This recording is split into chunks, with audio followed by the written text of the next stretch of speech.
the tireless work of modern pioneers in truly the superpower working on in the fields of pure science to reveal more of the mysteries of the universe.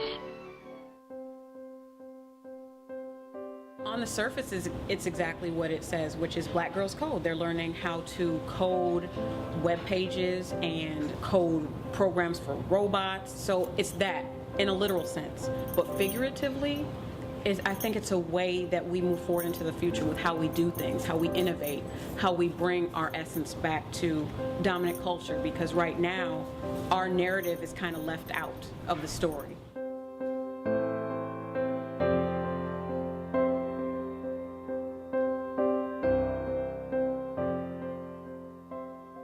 Just to say the word Black girls is revolutionary. Good morning. My name is Kimberly Bryant, and I'm the founder and executive director of Black Girls Code. Thank you. As the mother said in the video that we just saw, we believe that teaching girls of color to code is revolutionary. In fact, I like to say that teaching girls of color and bringing women and girls of color to the forefront of the innovation economy requires a radical action, and it is a radical act. As a child of the 60s, you could say that revolution and radical action run through my veins. As Catherine mentioned, I also currently live in the Bay Area or Silicon Valley, and what many people think is the birthplace of innovation. But I actually got my start a long way away from that place in a little small town called Memphis, Tennessee. Most people think of Memphis, they think of Elvis, they think of barbecue, or they think of the last place that MLK spent some of his formative years in civil action. Now, I don't normally tell people this, but my birthday is 2 days after MLK's, and I was actually born a year before his death on the steps of the Lorraine Hotel in my hometown. So you could say that my upbringing was colored by the winds of change and dramatic social upheaval, driven by movements focused on creating equal opportunities for all. This was a time of both radical change, which forever altered my future as a woman of color, college educated, and moving into a new industry to change the world.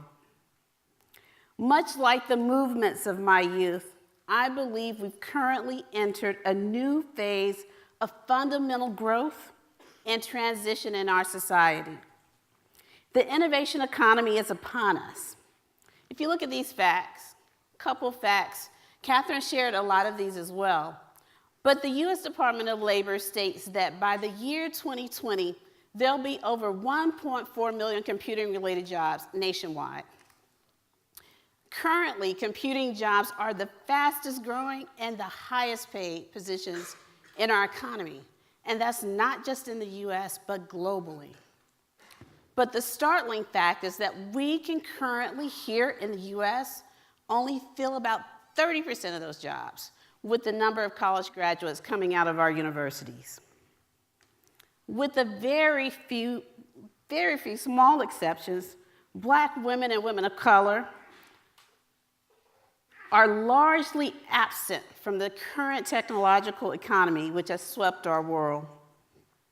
Despite the gains in many areas across the STEM fields, if you see before this chart, women are currently 57% of all undergraduate degrees overall in any discipline. They're only about 42% undergraduate in math and statistics, one of the traditional STEM fields, so still pretty good. But if you look at computer science, women overall rank only 18% of those graduating with a degree in computer science. But if you look at women of color, this is African Americans and Latinas, that number plummets to 3% for African American women and less than 1% for our Latina sisters and Native Americans. Something is wrong. So the burning question that I have for you is, why in this age of the ubiquitous digital access on a global scale are women of color virtually absent from leadership roles in our innovation economy? As consumers, we dominate this landscape. Blacks are more than 29% likely than the average American adult to own a smartphone. We're about 13% more likely to own one of these things I'm holding here, an iPad or any type of tablet type of device. We're also more likely than average to go online to listen to music, watch videos, watch movies, etc. In fact, Hispanics lead all ethnic groups in general social media usage. And while blacks also over-index on Twitter as well as Instagram, giving birth to the phenom we all know as Black Twitter. But that's another topic. And yet, for many reasons, the perception of the white male geek has become the dominant narrative in the public persona of what it means to be a techie. And girls, especially women of color, are summarily bypassed as far as being accepted as creative and capable change agents in the tech industry. So if this picture represents or resembles anyone, I apologize in advance. Black Girls Code was founded to redefine this dominant narrative, to shift this paradigm, to make a radical and fundamental and lasting change in the technology industry. Our work is focused on redefining the discussion around race, gender, and the access to technology. We believe that radical action is needed to move the needle and close the opportunity gap for women and girls of color, and to provide them with the needed skills to go beyond just being consumers and transition into being the creators of technology. Our mission, as it says on the screen, is to empower young women of color ages 7 to 17 to embrace the current tech marketplace as builders and creators. And we do this by introducing them very early in the pipeline to skills in computer coding and technology. I love the focus of this whole conference in PDF, to think bigger. And if you want to talk about thinking bigger, I think that we have a pretty good hold on that. Our goal is to teach 1 million girls of color to code by 2040.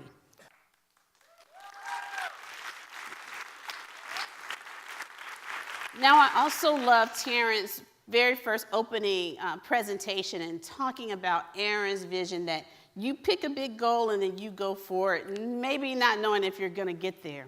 So we think that saying we're going to reach 1 million girls of color, it is a big goal, but our goal is to become the Girl Scouts of technology. And in a little less than 2 years, we've bounded upon the Learn to Code movement like no other, with the only program of its kind that specifically focuses on girls of color and introducing them to technology in a very open and a very supportive environment.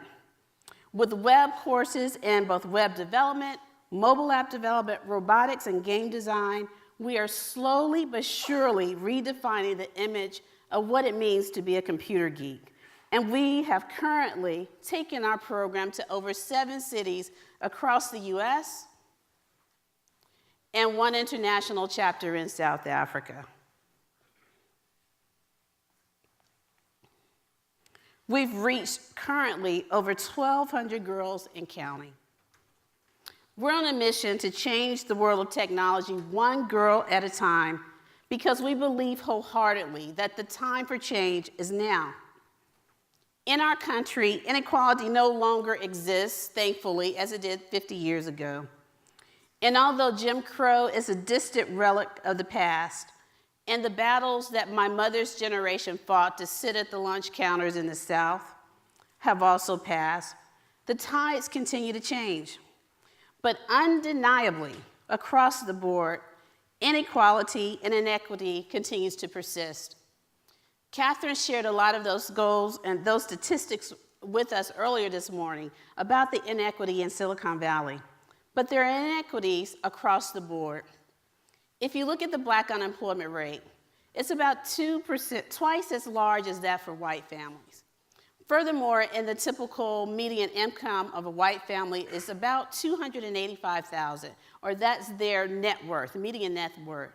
That for an typical African-American family is about a tenth of that, slightly over $28,000.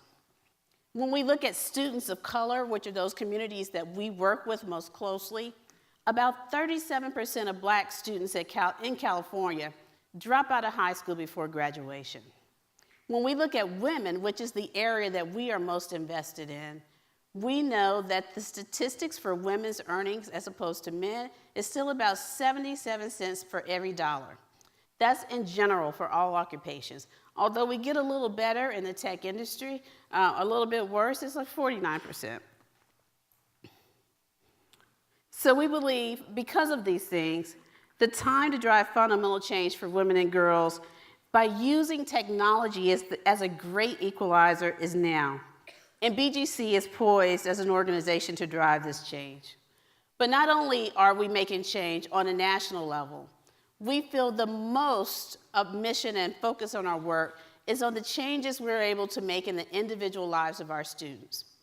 This is one of our students from BGC and one of, I like to say, our stars. Her name is Ida. When Ida first took her first class with BGC in 2012 of March, I think March 2012, she came into the class and told me that she wasn't really interested in being a computer scientist. She really wanted to be a doctor, and she didn't know anything about how to program computers. But Ida, after taking many, many different classes with BGC, went from someone who knew nothing about computer programming to being the top of her class, to teaching a group of her students within our summer programs in summer 2012, to training girls in her own school, in her own classroom, in this fall and summer, in both web development and mobile applications. But this is just one story, one Ida. We have many. Many of the comments that we receive after our classes, such as a student who told her mother after a class at Spelman, "This is the first time that I felt that I really belong." Or in many of our classes, both in Atlanta, from Detroit, as well as in San Francisco, during our parent workshops where families come up to us and mothers cry and say, "Thank you."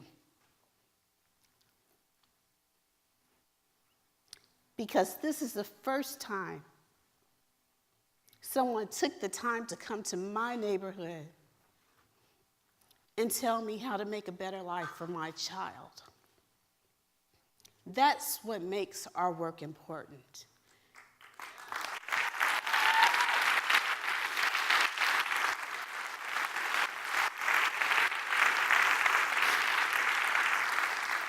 And that's why I, as a mother, feel the work that we're doing is both radical and critical to making a change for not just my daughter, but for all of our daughters.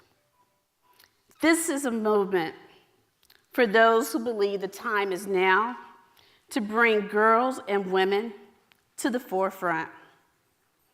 We invite you to join this radical movement as we launch our next Summer of Code in 2013. In 2012 summer, we started with a very small but audacious idea that we would take BGC from San Francisco on the road to reach 200 girls of color in 7 states in 90 days. Well, we did a little bit better than that. We went to about 10 cities and we reached over 1,000 girls between July of 2012 and September. And we're going to do that again, because we feel that it's imperative to make sure that the access to technology and the skills to become creators will indeed become the great economic equalizer of our society and of this generation. And it is enormously beneficial to our collective creativity, productivity, and efficiency as a nation. We believe strongly that if technology is designed mostly by males, who make up roughly half of our population, we're missing out on the innovation, solutions, and creativity that a broader pool of talent can bring to the table. So this is a movement for those who believe that the time is now to bring women and girls to the forefront. This is a movement for those of us who believe that radical change can only come when there is radical action, and a conscious movement to create fundamental change by smashing barriers and creating new narratives in which women and girls of all colors are empowered as the next generation of tech leaders and creators. So we invite you to join this movement to forever change the face of technology. One girl, one woman, and one generation at a time. Thank you.